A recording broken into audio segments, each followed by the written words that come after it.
24 de agosto. Santa Emilia de Vialar. 1864. En agosto de 1835 un navío francés atracaba majestuosamente en el puerto de Argel, la ciudad blanca.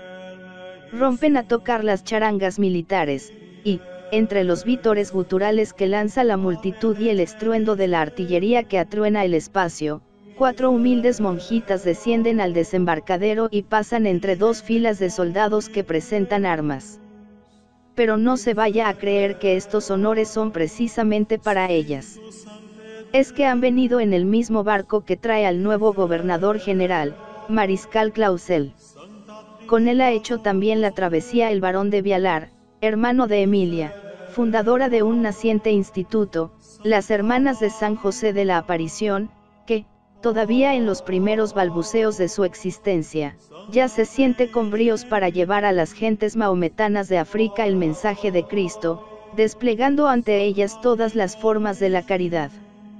Emilia Vialar había visto la luz primera en la graciosa ciudad de Gaillac, que baña con sus aguas el Tarn, en el Languedoc. La ceremonia del bautizo se celebró el 12 de septiembre de 1797 en la iglesia parroquial de San Pedro, sin alegría de campanas, toda vez que, por orden del Comité de Salud Pública, durante el terror habían sido descolgadas para fundirlas, convirtiéndolas en cañones, aunque con el boato y esplendidez que se podían permitir sus acaudalados padres. Allí, en una de aquellas quintas señoriales coronadas de altas azoteas, desde las que se domina un panorama encantador, se deslizaron suavemente los años de la infancia de Emilia.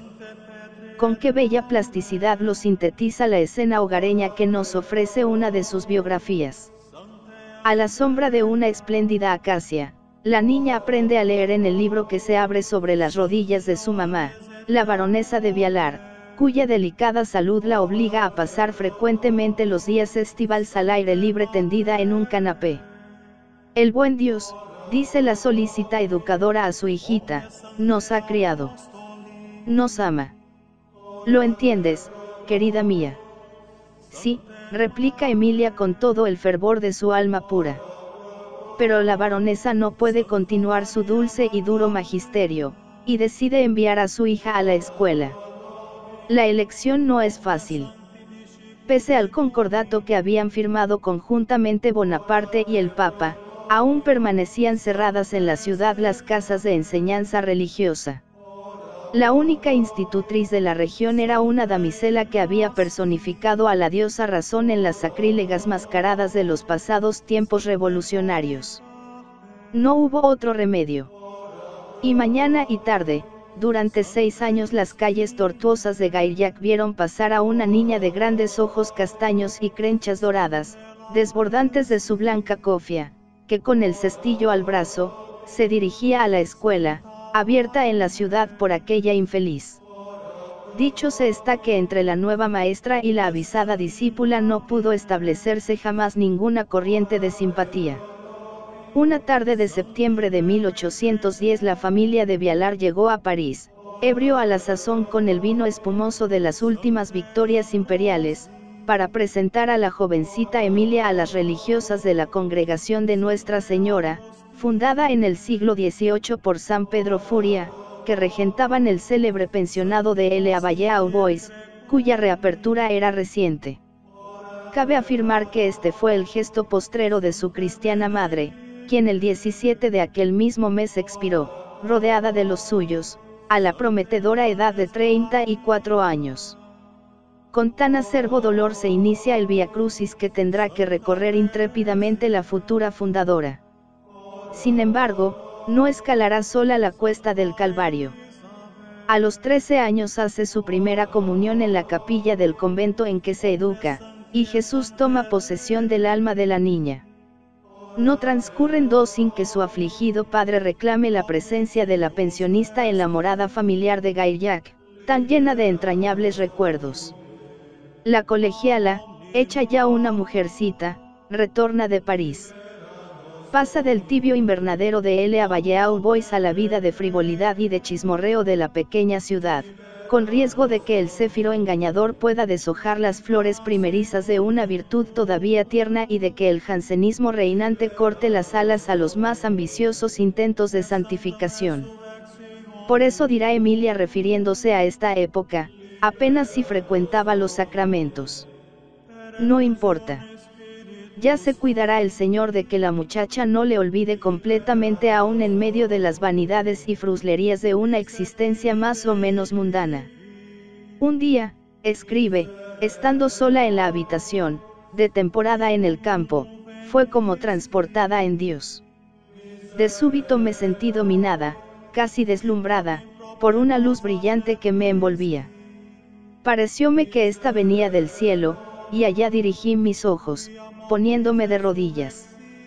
Esto duró solo unos instantes, si bien el gran arrobamiento que me produjo este toque de la gracia no me hizo perder en absoluto el uso de mis facultades. El favor señalado que el Señor me concedió me impulsó a tomar la resolución de pertenecerle a Él enteramente. La misión solemne predicada por 1816 en la iglesia de San Pedro, la primera que se celebraba después de la Revolución, afianzará los generosos propósitos de la jovencita y acabará con todas las bagatelas seductoras del mundo. A partir de este año las gracias del Señor irán cayendo en lluvia incesante sobre el alma de Emilia. Una visión inolvidable pondrá la rúbrica a estos dones maravillosos. Durante una visita que hice al Santísimo Sacramento, cuenta M. Vialar, de 3 a 4 de la tarde, me hallaba sola en la iglesia, orando con calma y fervor. Tenía, a lo que me parece, la cabeza un poco inclinada, debido al recogimiento. De pronto veo a Jesucristo sobre el altar. Estaba extendido, su cabeza descansaba al lado del Evangelio, y sus pies, al de la epístola. Los brazos del Salvador se abrían en forma de cruz. Distinguía su figura y su cabellera, que le caía sobre la espalda. Una sombra cubría parte de su sagrado cuerpo, pero el pecho, costado y pies se hacían visibles a los ojos de mi alma y no podría precisar si también a los de mi cuerpo, tan visibles como lo sería una persona que se colocara delante de mí. Mas lo que atraía más fuertemente mis miradas eran las 5 llagas, que yo veía con toda claridad, sobre todo la de su costado derecho. Yo clavaba mis ojos en ella, brotaban de la misma muchas gotas de sangre. Tan grabada se le quedó a la vidente esta imagen estremecedora, que, en honor de las 5 llagas, prometió rezar diariamente 5 Padre Nuestros y otras tantas Avemarías, promesa que las hijas de la fundadora continúan cumpliendo fielmente. Con todo, el horizonte de su porvenir no se aclara. Mientras tanto, el nuevo cura de San Pedro, reverendo Mesía, empieza a dirigir aquella alma elegida por los senderos de la paciencia, de la abnegación y de la caridad. De allí en adelante no se contentará con soportar los repentinos accesos de ira de su padre, ni las asperezas y desconsideraciones continuas de Toinon, la antigua sirvienta de la casa, sino que, dejando poco a poco los salones de Gaillac, se entregará al ejercicio de la más heroica caridad. Aquellas tertulias galantes, en que solo se habla de modas y sucesos políticos, tienen que ceder el puesto a las visitas a los pobres, avecindados en sórdidos y malolientes tugurios. Y, por si esto fuera poco, cada mañana se dan cita en el zaguán del aristocrático hotelito de Emilia todas las miserias de la ciudad a despecho de las protestas exasperadas de la vieja ama de llaves. Ejercicio de la caridad que llega a su grado más alto en el terrible invierno de 1830, cuando las aguas del Tarn quedaron convertidas en una larga cinta de hielo. Emilia se ha preparado contra cualquier contingencia, y, como la caridad es ingeniosa, ha hecho abrir una puerta con su escalera junto a la calle que bordea el muro de la casa, a fin de que sus pobres puedan tener acceso a la terraza sin pasar por el interior. Otras veces es ella, la señorita de Viallar, la que humildemente vestida, como una muchacha de servicio, recorre trabajosamente las callejas nauseabundas en que se cobijan sus amigos, acarreando pesados sacos de trigo. De seguro estos violentos esfuerzos le causaron la hernia, que, mal cuidada, habría de producirle la muerte años más tarde. La noche de Navidad de 1832 será siempre una fecha histórica en los anales de la Congregación de Hermanas de San José de la Aparición. Emilia, con otras 3 compañeras suyas, se recluye en la casa que había adquirido, contigua a la iglesia parroquial de San Pedro, dentro del más riguroso secreto. Para entonces había muerto su abuelo, el barón de Portal, dejando a su nieta favorita una pingüe herencia de 30 millones de francos. Cabía financiar con tal suma la fundación que proyectaba. Y, al efecto, la hija ejemplar, temiendo la injusta oposición de su irritado padre, deposita sobre la mesa de su escritorio una carta henchida de ternura, con la que se despide definitivamente de aquel hogar tan querido, pero en el que tanto ha tenido que sangrar su corazón. Desde el primer momento la fundadora se ha puesto bajo el patrocinio del bendito patriarca. En el Museo de Toulouse existe un cuadro de mediano mérito que hirió vivamente la imaginación de Emilia.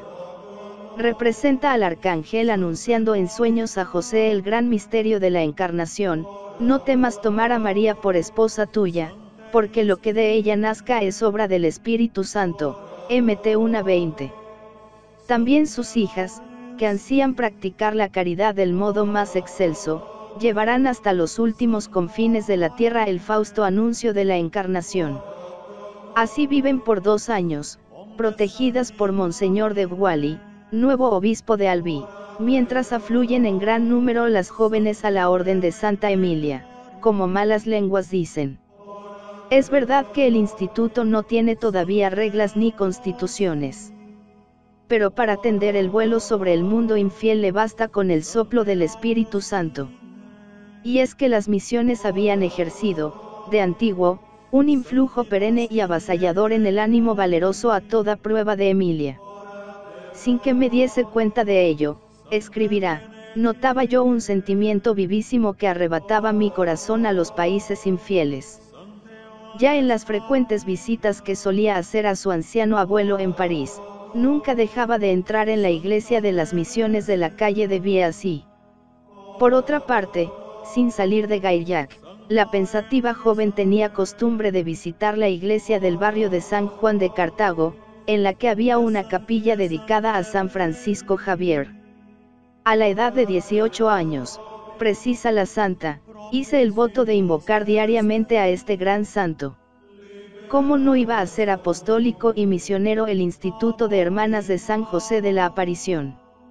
Dios se valió de un desengaño amoroso de Agustín de Vialar, que se trasladó a Argelia, envuelta aún en el halo de la reciente conquista, para que éste llamase a su hermana por encargo del Consejo de la Regencia. Y allá se dirigen audazmente las monjitas para estrenarse, en una lucha desigual, contra la violenta epidemia del cólera que diezma espantosamente la población. Los musulmanes quedan prendidos en las mallas de una caridad tan extraordinaria. ¿Qué mejor premio para tantas fatigas y vencimientos que la frase que uno de ellos dice a Emilia de Vialar, señalando con el dedo la cruz que campea sobre su hábito, mientras siente la blandura de la mano que le venda las llagas? Sin duda alguna es bueno quien te mueve a hacer estas cosas. Aquel puñado de almas esforzadas se multiplica. Todo está por hacer. Por eso, no bien desembarcó en Argel la fundadora, se apresuró a adquirir una gran casa, que vino a ser un asilo providencial, la Misericordia, para los menesterosos y desvalidos. Emilia, como más tarde Carlos de Foucault, quiere ser, sobre las arenas de África, el hermano universal de todos sus moradores. ¿Cuántas obras emprendidas y coronadas en 2 años? Un noviciado, un hospital, una enfermería farmacia, una escuela gratuita, un asilo. Emilia de Vialar interrumpe brevemente su estancia en Argel para conseguir la aprobación de las constituciones y sellar la reconciliación con su apaciguado padre. Sin pérdida de tiempo regresa al continente africano. Ante ella se abre un esperanzador rosario de fundaciones y una cadena ininterrumpida de luchas y sufrimientos. Primero es Bona. Será la Chantal, la Teresa de nuestros tiempos, escribe, aludiendo a la fundadora, su amiga Eugenia de Guerin. Veréis las maravillas que obra. Luego, Constantina.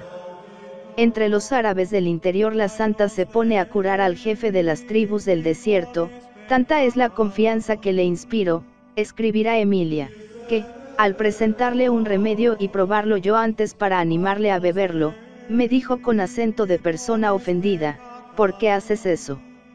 De tu mano yo lo tomaré sin recelo alguno.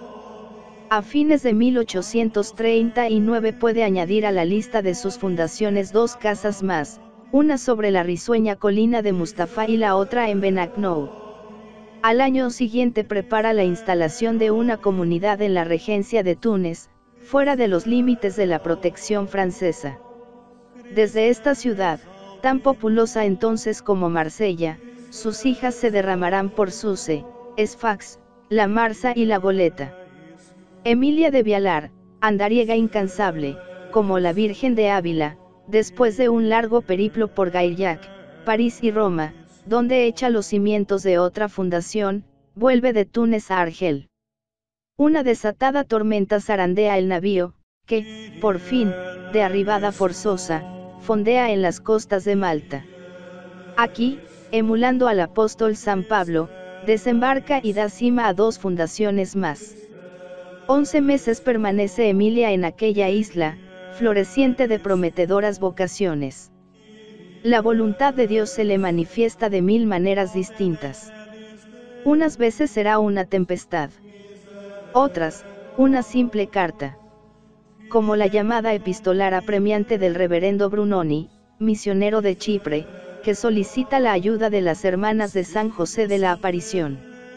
Las 2 almas apostólicas se saludan en Roma junto a la Basílica de San Pablo, y, en la imposibilidad de trasladarse ella personalmente, envía a 2 religiosas para la isla, cuyos habitantes, cristianos y musulmanes, se apiñan, ávidos de contemplar a aquellos ángeles bajados del cielo para bien de la humanidad. Ahora es Grecia la que requiere su presencia, y la fundadora no quiere ceder a nadie la gloria de capitanear la expedición. Parte, pues, con rumbo a Sira, Beirut y Jerusalén, la Tierra Santa por excelencia, a la que tan particular devoción profesan las hermanas de San José de la Aparición por los recuerdos que allí se veneran de la Sagrada Familia. A las fundaciones apuntadas seguirán bien pronto las de Chio, Jaffa, Trebisonda, la isla de Creta y Belén. No se han agotado los nombres que resplandecen, como estrellas, sobre las aguas azules del Mediterráneo, hay que agregar a ellos Sade, Trípoli, Erzurum. Finalmente Alepo, cuya fundación revistió caracteres de inconcebible odisea, y Atenas. Estas 2 fueron las últimas, realizadas por la Santa en 1854. El Próximo Oriente ha podido admirar ya los raros ejemplos de caridad de las hermanas de la nueva congregación misionera. Pero la mano de San Francisco Javier, el apóstol de las Indias, les señala el mar de sazonadas maíces que amarillean en los remotos campos de Asia. En 1856 el vicario apostólico de Birmania busca afanosamente, por una y otra parte, religiosas que secunden la ímproba tarea de los misioneros. La madre de Vialar escoge a 6 de sus hijas. Viaje épico el suyo. Aún no ha sido horadado el istmo de Suez. Y aquí cabalmente es donde los anales de la congregación se tiñen con el reflejo de una página dorada, que recuerda la deliciosa ingenuidad de las florecillas de San Francisco. Durante el viaje de Alejandría a Suez, cuenta una de las hermanas, un buen anciano se presenta a nuestras hermanas cada vez que se detiene el vehículo, diciéndoles, soy yo, hijas mías, no temáis, aquí estoy. Este anciano tenía una luenga barba y un bastón en la mano. Les tomaba los bultos y les ayudaba a bajar.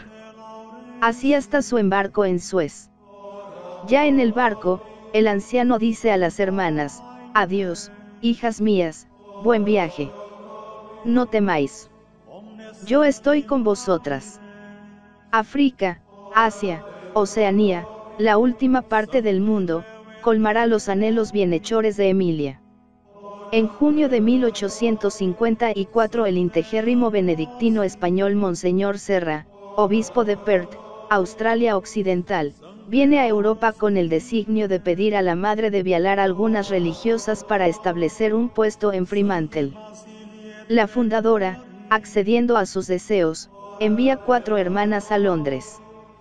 La santa ha echado la rúbrica a su obra. Pero a costa de cuántas amarguras. Las fundaciones de Hermanas de San José de la Aparición han ido aprisionando el globo terráqueo como en una red de caridad, que en el corazón de la Madre Emilia ha tenido el cerco trágico de una corona de espinas. Argel fue la primera y acaso la más acerada, porque la fundadora tuvo que defender así los derechos de su naciente instituto, no contra las hordas revolucionarias ni contra las autoridades anticlericales, sino contra el pastor de la diócesis. Monseñor Dupuch trata de inmiscuirse en el régimen interno de la congregación. La santa no cede, y su resistencia es calificada de abierta rebeldía.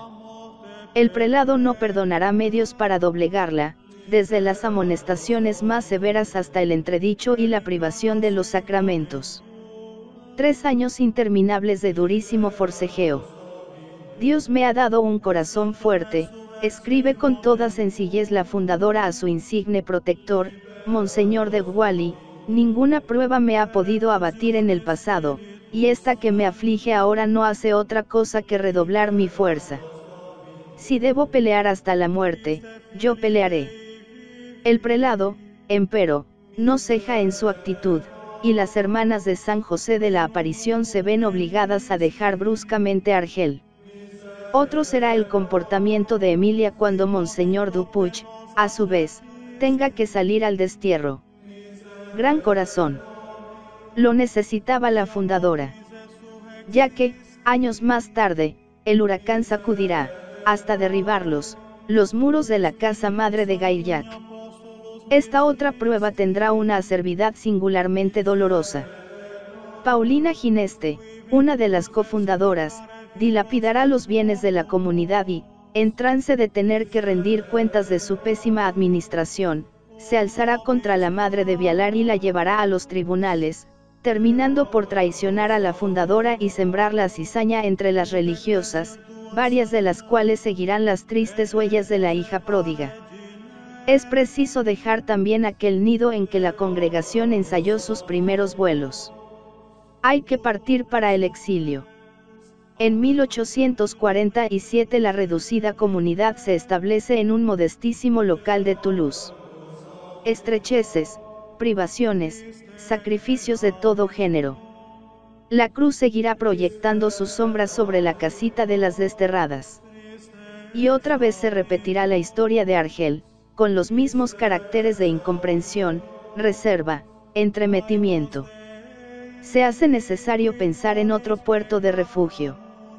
Por fin, en agosto de 1852 la sufrida expedición llega a Marsella, la tierra prometida, como la llaman acertadamente los biógrafos de Santa Emilia de Vialar. 2 años más tarde la fundadora, presa en un principio de violentos dolores, efecto no del cólera, como se temió, sino de la hernia estrangulada, descansará plácidamente en la paz del Señor. Había sido fiel a su lema, entregarse y morir. Más de 40 misiones había fundado a su muerte el Instituto de Hermanas de San José de la Aparición. Y la esclarecida misionera, alma gigante que tan a maravilla supo conciliar, como Santa Teresa de Jesús, las dos vidas activa y contemplativa, ascendió a la gloria de los altares el 24 de junio de 1951, juntamente con Santa María Dominica de Mazarello, la cofundadora de San Juan Bosco. Los sagrados restos de la fundadora fueron trasladados en 1914 desde el cementerio de San Pedro a la Casa Madre de Marsella. He aquí el homenaje póstumo de la Congregación de Hermanas de San José de la Aparición, que, según el sentido epitafio, gobernó, la santa, durante 20 años con una gran suavidad y un celo admirable.